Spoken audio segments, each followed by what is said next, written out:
నమస్తే, welcome to okay TV. రాష్ట్రంలోని నేరాలను ఛేదించేందుకు కీలకమైన ఫారెన్సిక్ సైన్స్ ల్యాబ్లో అగ్ని ప్రమాదం జరిగి 6 నెలలు అవుతుంది. ఈ ఘటనలో కీలకమైన రికార్డులు, కంప్యూటర్లు దెబ్బతిన్నట్లు సమాచారం. అయితే ఈ ప్రమాదానికి ఖచ్చితమైన కారణం ఏమిటి? దర్యాప్తు ఏ దశలో ఉంది? హై ప్రొఫైల్ కేసులకు సంబంధించిన ఆధారాల పరిస్థితి ఏంటి? ఈ ప్రశ్నలకు ఇప్పటికీ పూర్తి స్థాయి సమాధానాలు రావాల్సి ఉంది. ఈరోజు అసలు విషయాలను ఒక్కొక్కటిగా చూద్దాం. నేరాలను ఛేదించాల్సిన ఫోరెన్సిక్ ల్యాబ్లోనే మిస్టరీ ఫైర్. 6 నెలలు గడిచినా అగ్ని పెట్టింది ఎవరో తెలియదా? ఒకసారి ఊహించండి, ఒక హత్య జరిగింది, ఒక పెద్ద ఆర్థిక నేరం జరిగింది, ఒక రాజకీయ కేసు జరిగింది అనుకుందాం.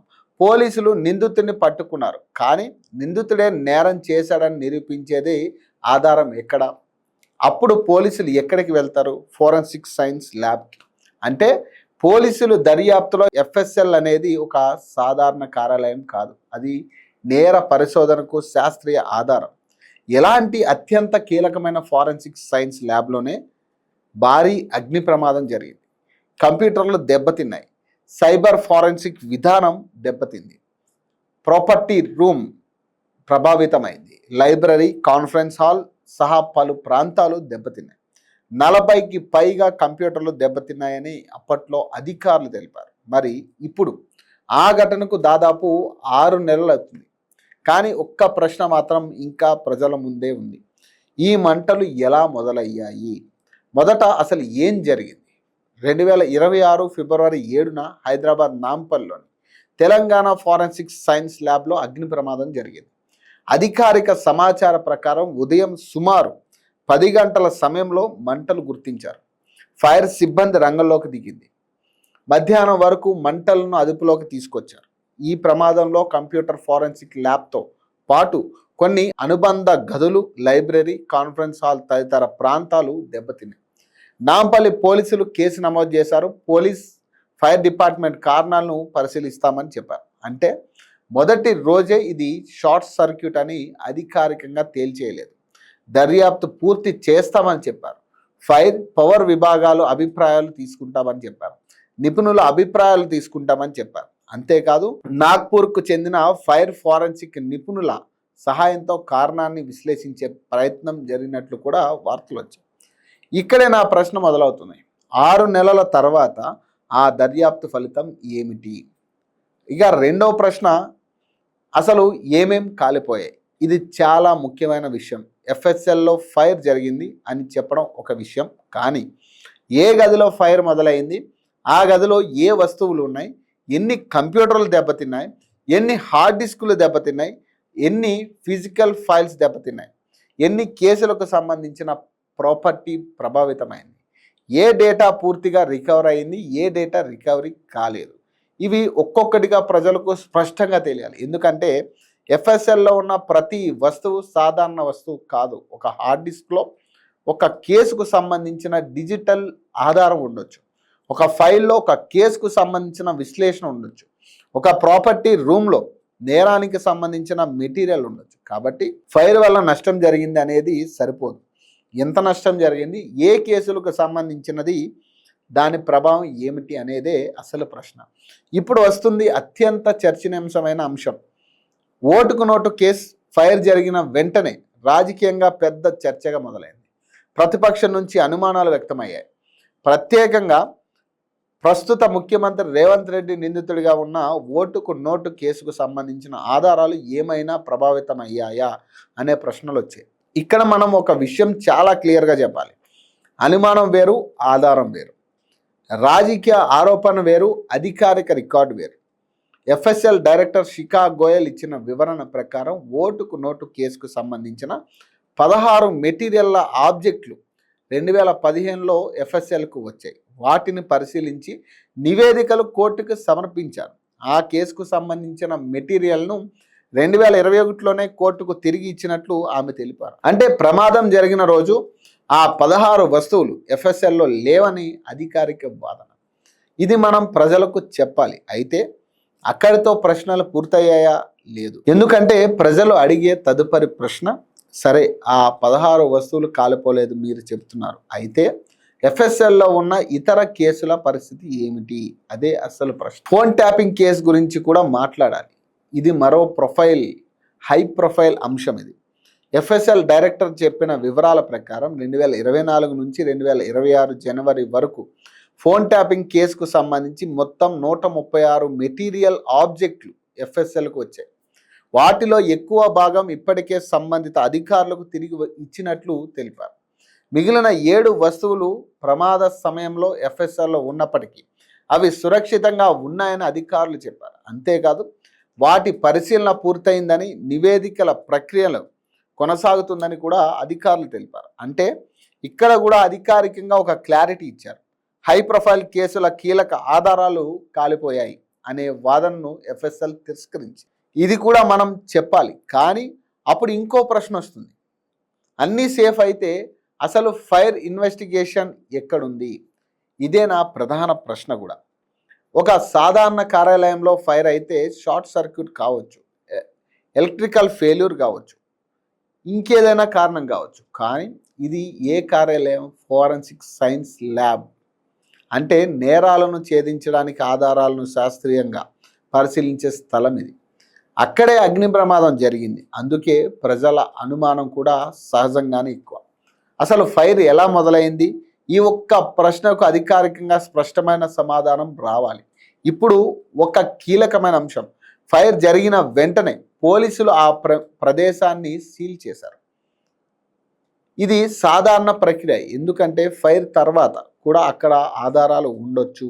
మంటల కారణం తెలుసుకోవడానికి electrical systems, wiring, equipment, entry exit points, CCTV, ఇతర డిజిటల్ రికార్డులు వంటి అంశాలను పరిశీలించాలి. అందుకే అక్కడ ఏం జరిగింది అనే ప్రశ్నకు సమాధానం చెప్పేది కూడా శాస్త్రీయ దర్యాప్తే కావాలి.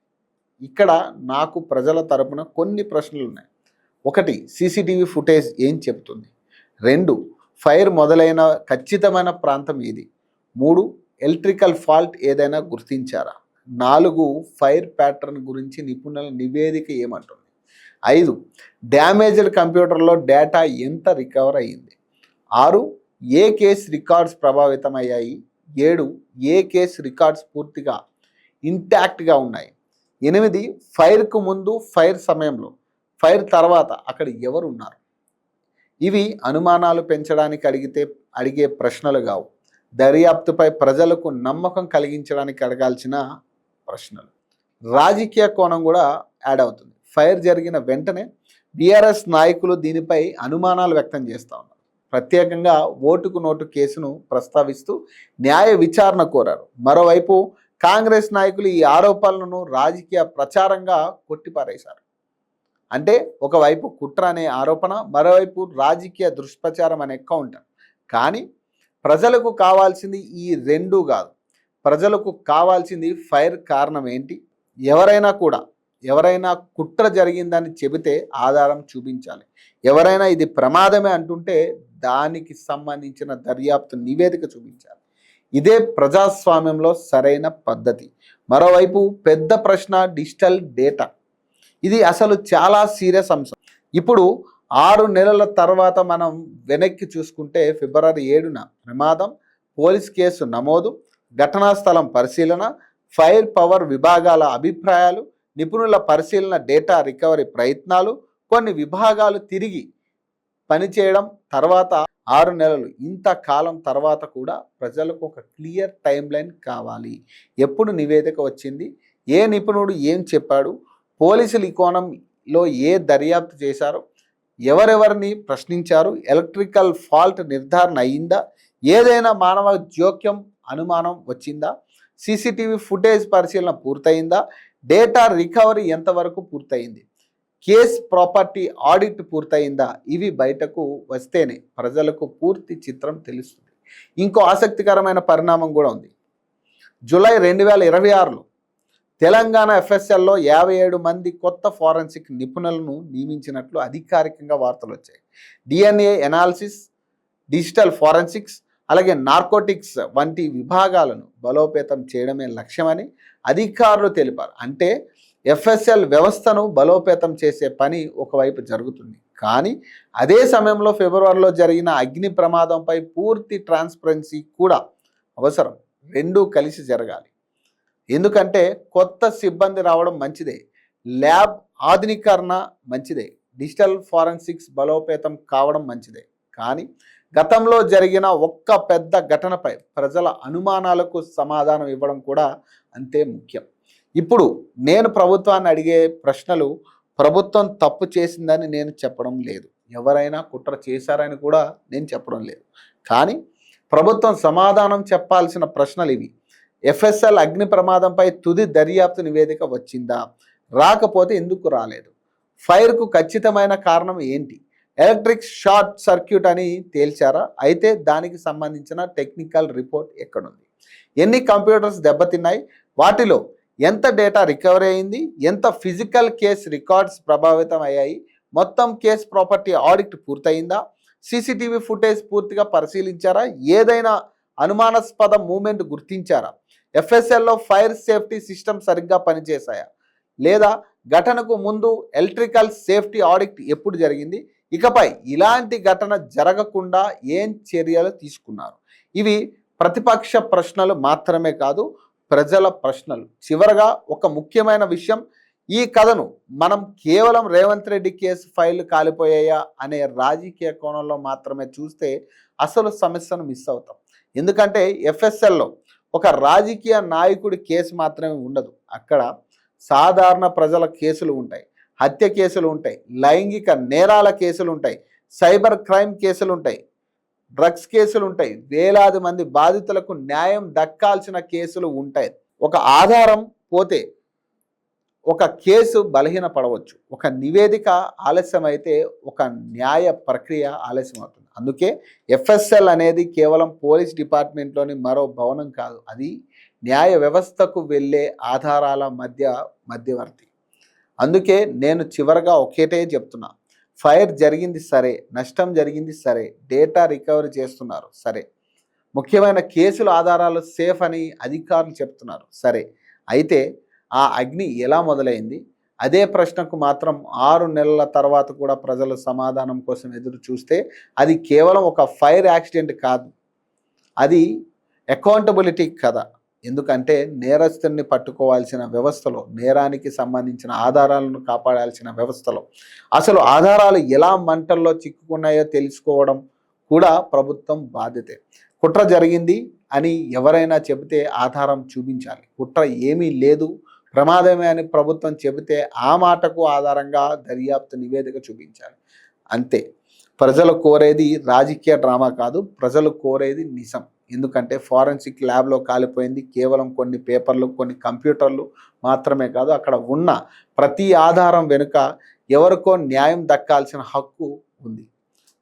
అందుకే ఈ కేసులో చివరి ప్రశ్న ఒకటే, అగ్ని ఎలా రాజుకుంది? ఆ సమాధానం బయటకు వచ్చే వరకు ఈ ప్రశ్న ప్రజల మధ్య ఉండాల్సిందే. సో మరిన్ని అప్డేట్స్ కోసం చూస్తూనే ఉండండి ఓకే టీవీ.